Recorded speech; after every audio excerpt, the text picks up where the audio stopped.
హైదరాబాద్ లో కొన్ని ప్రాంతాల్లో బాంబులు పెట్టామంటూ కూడా ఈరోజు ఒక భయంకరమైన మెయిల్ అయితే వచ్చింది. సుమారు ఈ మెయిల్ 3 గంటల 43 నిమిషాలకి తెల్లవారుజామున వచ్చింది. ఒక అన్నా యూనివర్సిటీ పేరుతో పాత విద్యార్థులు అంటే పూర్వ విద్యార్థులు అక్కడ చదువుకున్న వాళ్ళ పేర్లతో ఈ మెయిల్ వచ్చిందంటూ కూడా పోలీసులు గుర్తించడం జరిగింది. ముఖ్యంగా పాత బస్తీలో ఉన్న సివిల్ కోర్టులో ఒక జడ్జి ఛాంబర్ లో ఒక ఆర్డిఎక్స్ బాంబుని పెట్టాం. కొన్ని గంటల్లో అది పేలబోతుంది. దాని తర్వాత 23 నిమిషాల్లో మళ్ళీ జింకానా క్లబ్ లో కూడా ఒక ఐఈడిని అమర్చాం, అది కూడా పేలబోతుంది. దాని తర్వాత రాజ్ భవన్ లో పేలబోతుంది. దాని తర్వాత మళ్ళీ చీఫ్ మెజిస్ట్రేట్ కోర్టులో కూడా బాంబు పేలబోతుంది అంటూ కూడా ఒక న్యూస్ అయితే ఇప్పుడు హల్చల్ అవుతుంది. ఆల్రెడీ తనకి బాంబు తనకి వాళ్ళందరూ కూడా అక్కడికి చేరుకుని దాన్ని వెతికే ప్రయత్నం చేశారో అక్కడ ఎటువంటి ఇది కూడా లభించలేదు. అయితే ఏదైతే పాత బస్తీలో ఆ అక్కడికి డాగ్ స్క్వాడ్ కానీ బాంబ్ స్క్వాడ్ కానీ వాళ్ళు మొత్తం కూడా అక్కడికి వెళ్ళడం, అక్కడున్న జడ్జెస్ కానీ అడ్వకేట్స్ కానీ వాళ్ళందరినీ కూడా బయటికి పంపించే ప్రయత్నం చేశారు. మొత్తానికి ఈ రోజు అక్కడ కోర్టు డైలీ ఎట్లా నిర్వహిస్తారో అదంతా కూడా జరగలేదు. మొత్తం అందరినీ కూడా బయటికి పంపించారు. అయితే ఈ మేలో పంపించింది ఒక అబిదా అబ్దుల్లా అనే ఒక పేరు అయితే ప్రెసెంట్ వినిపిస్తా ఉంది. అతనే ఈ మెయిల్ పెట్టాడంటూ కూడా పోలీసులు గుర్తించారని చెప్తున్నారు. ముఖ్యంగా 4 ఆర్డిఎక్స్ బాంబుల్ని అలాగే కొన్ని ఐఈడి బాంబ్స్ ని కూడా పెట్టారంటూ కూడా చెప్తున్నారు. ముఖ్యంగా జడ్జి చాంబర్ కింద, దాని తర్వాత జింకానా క్లబ్, జడ్జి క్వార్టర్స్ దగ్గర, అలాగే రాజ్ భవన్ దగ్గర. సో ఇక్కడ బాంబులు అమర్చాం, కొన్ని నిమిషాలు ఇవన్నీ కూడా పేలబోతున్నాయి అనే ఒక బాంబు అలర్ట్ అయితే ఇప్పుడు మనం హైదరాబాద్ వ్యాప్తంగా చూస్తా ఉన్నాం. ఇప్పటికే ఈ ప్రాంతాలన్నింటినీ కూడా పోలీసులు తనిఖీ నిర్వహించారు. బాంబ్ స్క్వాడ్, డాగ్ స్క్వాడ్ అక్కడికి చేరుకున్నాయి. హై అలర్ట్ ని కూడా ప్రకటించారు. ఈ రోజు ఎట్టి పరిస్థితుల్లో కూడా అక్కడ ఎటువంటి జనసంచారం లేకుండా చూసుకేందుకు కూడా ప్రయత్నాలు చేస్తా ఉన్నారు.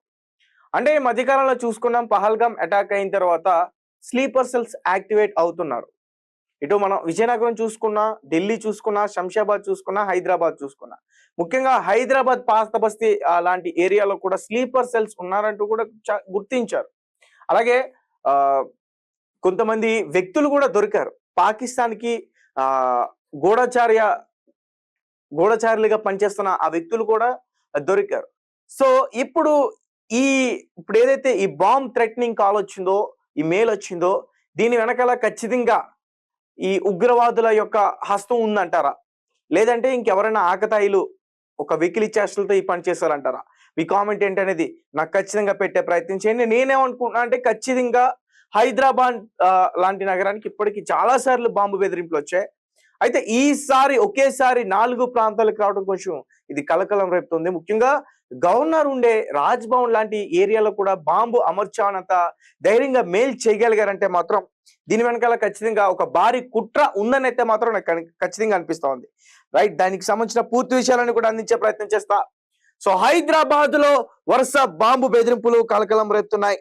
పాత బస్తీలోని సిటీ సివిల్ కోర్ట్ ప్రాంగణంలో మంగళవారం తీవ్ర కలకలం రేగింది. కోర్టులో బాంబు పెట్టినట్లు ఓ ఆగంతుకుడు ఫోన్ చేసి బెదిరించడంతో ఒక్కసారిగా ఉద్రిక్త వాతావరణం నెలకొంది. చీఫ్ మెజిస్ట్రేట్ కోర్టును వెంటనే ఖాళీ చేయించి తనిఖీలకు అనుమతినిచ్చారు. తర్వాత కోర్టు ప్రాంగణంలో అన్ని కోర్టులను మూసివేసి అక్కడ ఉన్న న్యాయవాదులు, కోర్టు సిబ్బంది, కేసుల కోసం వచ్చిన ప్రజలను వెంటనే బయటకు పంపించారు. అయితే దీనికి సంబంధించిన వివరాల ప్రకారం సిటీ సివిల్ కోర్టుకు బాంబు పెట్టినట్టు అబిదా అబ్దుల్లా పేరుతో వార్నింగ్ మెయిల్ వచ్చింది. బెదిరింపు మెయిల్ పంపిన ఆగంతుకుడు 4 ఆర్డిఎక్స్ బాంబులు, ఐఈడీలు పెట్టినట్టు మెయిల్ పంపించాడు. సిటీ సివిల్ కోర్టుతో పాటుగా 4 చోట్ల బాంబులు పెట్టినట్లు హెచ్చరిక జారీ చేశాడు. ఇక city civil court, judge chambers, gymkhana club, judge quarters లో బాంబులు అమర్చినట్లు కూడా మెయిల్ పంపించాడు. అయితే వెంటనే స్పందించిన బాంబ్ స్క్వాడ్ అలాగే డాగ్ స్క్వాడ్ కోర్టులో పేలుడు జరిగిన తర్వాత 23 నిమిషాల్లో జింకానా క్లబ్ పేలిపోతుందంటూ హెచ్చరించాడు. ఈ నేపథ్యంలో అతడి మెయిల్ ను పోలీసులు సీరియస్ గా తీసుకున్నారు. 4 చోట్ల బాంబ్ స్క్వాడ్, డాగ్ స్క్వాడ్ తో పోలీసులు తనిఖీలు చేపట్టారు. అంతేకాకుండా రాజ్ భవన్ లో కూడా బాంబు బెదిరింపు కలకలం రేపుతుంది. అక్కడ తనిఖీలు నిర్వహిస్తున్న పోలీసులు గవర్నర్ రాజ్ భవన్ లో ఉన్న సమయంలో బాంబ్ మెయిల్ రావడంతో తీవ్ర ఆందోళనకు కూడా గురైన దీనికి సంబంధించిన సమాచారం కూడా ఇప్పుడు బయటకు వస్తుంది. అయితే ఇలాంటి భద్రత బెదిరింపులతో పెరుగుతున్న నేపథ్యంలో భవిష్యత్తులో కోర్టులపై ఇంకా భద్రతపై మరింత శ్రద్ధ పెట్టాల్సిన అవసరం ఖచ్చితంగా స్పష్టంగా కనిపిస్తా ఉందంటూ చెప్తున్నారు.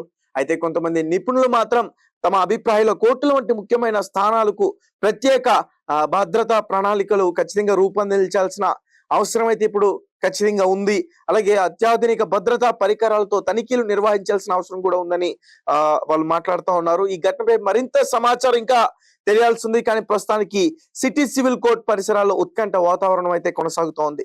ఇంకా బాంబ్ స్క్వాడ్, డాగ్ స్క్వాడ్ అక్కడే ఉండి ఇంకా తనిఖీలు ఇంకా నిర్వహిస్తా ఉన్నాయి. ఎందుకంటే జడ్జి ఛాంబర్ లో జడ్జి క్వార్టర్స్ లో కూడా మేము బాంబులు అమర్చామంటూ కూడా చెప్తున్నారు.